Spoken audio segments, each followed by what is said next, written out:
So there are a couple of announcements. First of all, there's been some speculation, not without reason, that I might run for Speaker of the House. As I said when Hannah Thibodeau asked me the question, it all depends on what my caucus colleagues think. My number one loyalty is to Paul Manley and Jenica Atwin and to be there for them. And frankly, they don't like the idea of me being in the Speaker's chair, treating them impartially like everybody else in the House of Commons. So I'm very pleased to have certainty in my life about a few things. One is that I'd like to run for Speaker after the next election. So for now, I'll be in my spot, wherever that is, working with Paul Manley and Jenica Atwin to prove what three hardworking Green MPs can do, particularly on the climate crisis. At least I'll be attending COP25, now moved to Madrid.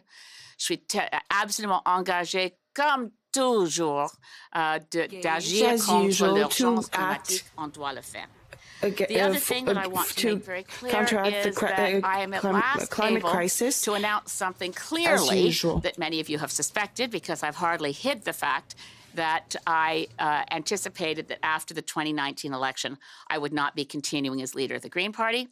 I want to choose my own time of going. I want to choose a time when we've done better than we've ever done before, with over 1 million votes, doubling our vote in Quebec, with 49 campaigns that got more than 10% of the vote, and some very close ridings where we hope, given that this is a minority parliament, that we'll probably be going to the polls again, maybe 2020, more likely 2021. But I want to make sure that when I leave as leader of the Green Party of Canada, we've got momentum, we've got growth, we've got exciting leadership, and I know we will have all of these. As of today, effective today, I am no longer leader of the Green Party of Canada, and the new acting leader is Joanne Roberts. I'll introduce her in a sec to say a few words. I'm staying as parliamentary leader of the Green Party caucus. I'm very excited about this.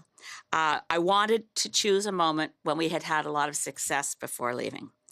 And we have a leadership race already planned and a convention planned. Well, details of the leadership race are not yet public, but just mark it down in your calendars. I hope you'll all come. In Charlottetown, October 2nd, 3rd, and 4th will be the leadership convention.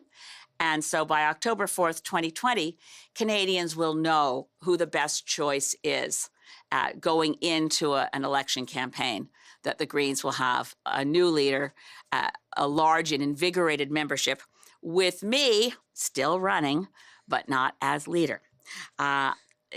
Many of you in this room know me well enough to also know my daughter. So I want to say that this is not something that is a new decision. I promised Kate in about 2016, when I decided I was going to have to stay on through the 2019 election, I absolutely swore to her. Last time I promised, she said, "Mom, if you change your mind." So last time I promised her in 2016, the 2019 campaign would be it. And unlike politicians who say, I want to spend more time with my family and then go off sadly, I'm very excited to know that I'll have time with my husband and time with my daughter and my extended family, and that I keep my promises, especially to my daughter, Kate.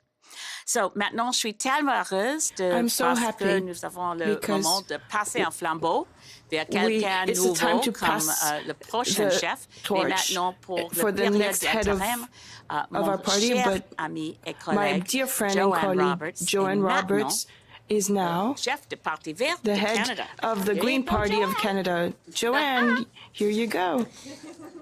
Take it away, honey. Je pense, merci. Thank you. Bonjour tout le monde. Hello, everyone. This is a position I take on somewhat reluctantly.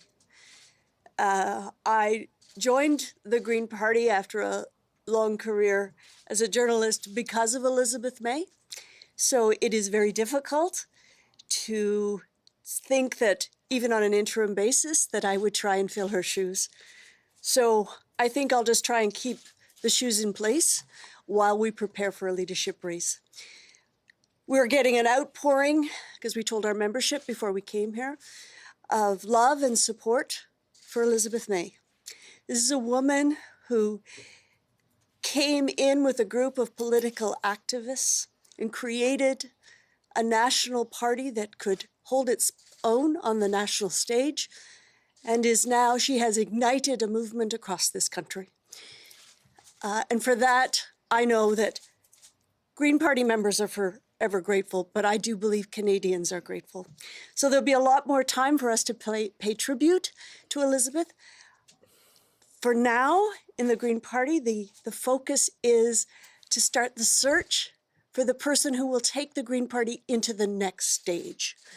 This is not a replacement for Elizabeth May. I don't think anybody would be up for applying for that job. But I do believe that we're at a time of excitement and renewal and going forward, and Elizabeth has done such an amazing job of getting us there. So as interim leader, I'm still getting used to that idea. It is my job, along with our deputy leader, Danielle Green, who will be concentrating much of his efforts in Quebec. So we will together be working to bring about the excitement that will lead to the next stage for the Green Party of Canada.